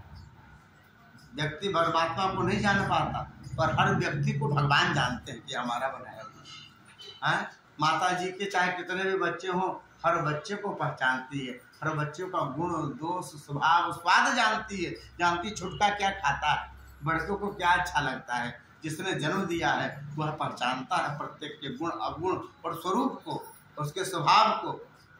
वैसे ही परमात्मा सबको पहचानते हैं। व्यक्ति जब उनको जानने लग जाता है तो उसको ज्ञानी, नहीं तो जान नहीं पाता। संसार का स्वरूप है अर्थे स्विज्ञ स्वराट, हमारी जरूरतें क्या है, हमको क्या चाहिए। अभिज्ञ वह जानता है परमात्मा। अभिष्टम यह जानाति, जो हमारे मन की बात। लोग अक्सर जाते हैं हनुमान जी के मंदिर में और कहने लग जाते हैं हनुमान जी महाराज हमारा ये हो जाए ये हो जाए ये हो जाए। तो एक महात्मा कहा करते थे, लोग हनुमान जी को मूर्ख समझते हैं। क्यों? बोले उनको बताने जाते हैं, अरे हनुमान जी त्रिकालज्ञ हैं, वो जानते हैं तुमको क्या जरूरत है, क्यों बताना। ऊपर से जाके लालच भी दिया कहते हैं प्रभु 1.25 किलो लड्डू चढ़ाएंगे, जैसे लड्डू उन्होंने देखा नहीं हो कभी। ऐसा होता है, ऐसा करके आते हैं जो हमारा काम बन जाए कैसे भी। भगवान सब जानते, और देवता चाहे जैसा करे, परमात्मा को जो व्यक्ति के लिए उचित होता है वही करते हैं भगवान हमारे। और श्री हरिवंश राय बच्चन की बड़ी अच्छी लाइनें हैं, यदि अपने मन का हो गया तो अच्छा, पर यदि अपने मन का न हो तो ज़्यादा अच्छा। तो भगवान के मन का हो रहा है, क्योंकि अपने मन का नहीं हुआ मतलब भगवान की लीला चल रही है, वो कुछ और कराना चाह रहे हैं। यही स्वरूप है व्यक्ति के लिए जो अच्छा हो भगवान वही विधान करते हैं। छोटा सा उदाहरण दिया जाता है कि जैसे एक बालक ने एक चमकती हुई चीज देखी और घुटनों से दौड़ता हुआ गया, जाकर के वह उठाया। माता जी ने जब ही देखा, अरे बच्चे ने हाथ में चाकू ले लिया, चमकते हुए देखा था, उसने झट से उसके हाथ से चाकू छीन ली। अब तो बच्चा जो रोए सो रोए, हाथ पटेगा, परेशान होगा, पर माता जी चाकू देंगे उसके हाथ में? नहीं देंगे, तो वो तो अपने आप को काट लेगा। उसे समझ में आ रहा है कि माता जी ने हमारे कुछ छीन ली, पर है क्या कि माता जी उसका हित चाहती है। परमात्मा जीव का जिसमें हित हो वही करते हैं। बड़ा सुंदर उदाहरण आता है नारद जी महाराज का, कि नारद जी महाराज ने बहुत तपस्या करी। उस तपस्या को तोड़ने के लिए बड़े बड़े देवता आए, स्वयं कामदेव आए, स्वयं जो है क्या कहते अप्सराएं आई। उन लोगों ने मिलकर के भी उनको तपस्या से उनकी तपस्या को खंडित नहीं कर पाए। इंद्र ने आकर के चरण पकड़ लिए, महाराज आप तो बहुत बड़े तपस्वी, ये गंधर्व ये अप्सराएं ये कुछ नहीं आपके मन को हिला पाई। तो महाराज गंधर्व और अप्सराओं से जो नारद जी नहीं हिले थे, चरण पकड़ने से हिले हैं, और हिल गए। उनके मन में अहंकार आ गया। जाकर के अपनी कथा सुनाई श्री ब्रह्मा जी को, ब्रह्मा जी के बाद में सुनाई श्री शंकर भगवान को। भगवान शिव ने कहा कि नारद जी हमको जो कह रहे हो अच्छी बात है, आप तो इतने ज्ञानी हो, इतने तपस्वी हो, सब बात ठीक है, लेकिन सुनो महाराज, ये बात अपने ठाकुर जी को मत सुना, जिनके आप भजन करते हो, जिनका आप नाम लेते हो, उनको मत सुनाना प्रभु। बस ये बात नारद जी को अच्छी नहीं लगी। उनके मन में आया भगवान शिव किसी का यश नहीं सुनना चाहते। हमारे जीवन में इतनी बड़ी घटना घटी, इनको लगता अच्छा नहीं लगा। क्यों? क्योंकि हमारे भ्रातृ सरिस हैं। और तब उसके बाद भगवान नारायण के पास पहुंचे हैं। भगवान नारायण को सब बात बता दी। कभी कभी लोग अपने अहंकार की बातों को विनम्रता का पुट दे के कहते हैं। कई बार बताते हैं, महाराज जब हम आए थे और पिताजी ने हमको जो व्यवस्था दी थी, उस समय केवल 10 रुपए जेब में थे, कुछ नहीं था, बड़ी गरीबी में जीवन गया हमारा। पर आप ये सब जो भी देख रहे हो ना आजकल 4 मंजिला, ये सब ठाकुर जी की कृपा है। छाती अपना पीटेंगे, बताएंगे भगवान का नाम। ये जो विनम्रता का पुट दे करके अहंकार को बताना, ये सब उन्हीं की कृपा है। ये सब है, कुछ नहीं था। नहीं महाराज, विनम्रता का स्वरूप यह नहीं होता। ऐसे ही उन्होंने बताया भगवान को। भगवान को कहते हैं प्रभु आपके चरण का जो भजन करता है ना, उसके जीवन में ये सब समस्याएं आ ही नहीं सकती। ये आपके भजन का प्रभाव है। भगवान को ऐसा कहा। भगवान ने कहा कि प्रभु जो आपका ध्यान करेगा, आपका दर्शन कर लेगा, उसके जीवन में इस तरह की तपस्या बन जाएगी। आपका तो दर्शन ऐसा है। नारद जी वहां से चले और जैसी कथा आप सब जानते हैं, भगवान ने महामाया का विस्तार किया। एक राजा राजकुमारी का ब्याह का अवसर, इन्होंने जाकर के हाथ में देखा जो इससे ब्याह करेगा वह अजर अमर हो जाएगा। अरे नारद जी पहले से भगवान के स्वरूप हैं, वो तो सदा सदा रहने वाले हैं, भगवान के अवतार हैं। पर ठाकुर जी को लीला करानी थी, उनके मन में लालच आया है, मैं ब्याह कर लूं। अब कैसे ब्याह करूंगा? तो स्वयंवरण करने वाली है, स्वयंवर होने वाला है। मैं यदि जो सबसे सुंदर होगा उसी के गले में तो माला डालेगी। सबसे सुंदर है कौन? याद आया हमारे नारायण है महाराज, उनकी सुंदरता करोड़ों कामदेव जो है निचोड़ दिए जाए, उससे भी सुंदर ठाकुर है। तो विचार किया उन्हीं से जाकर के सुंदरता ले लेते हैं। हम तो उनके हैं, वो हमारे हैं, और हम मांगेंगे तो क्यों मना करेंगे? भगवान तो बड़े उदार है, भगवान की उदारता संसार जानती है। गए भगवान के चरणों में और स्पष्ट रूपों में से जाकर के कहा, आपन रूप देहु प्रभु मोहि। हे प्रभु आप अपना रूप हमको दे दो। अच्छा बताइए, ऐसा भगत मिल जाए व्यक्ति को जो जीवन भर केवल उन्हीं का नाम जपता हो, न घर न बार न कुछ भी नहीं, केवल भगवान नाम का आश्रय। इतना प्रेम करने वाला व्यक्ति, उसने थोड़ा सा यही तो मांगा कि अपने ऐसा रूप दे दे, इसमें क्या दिक्कत है? भगवान दे देते। पर कहते हैं कि महाराज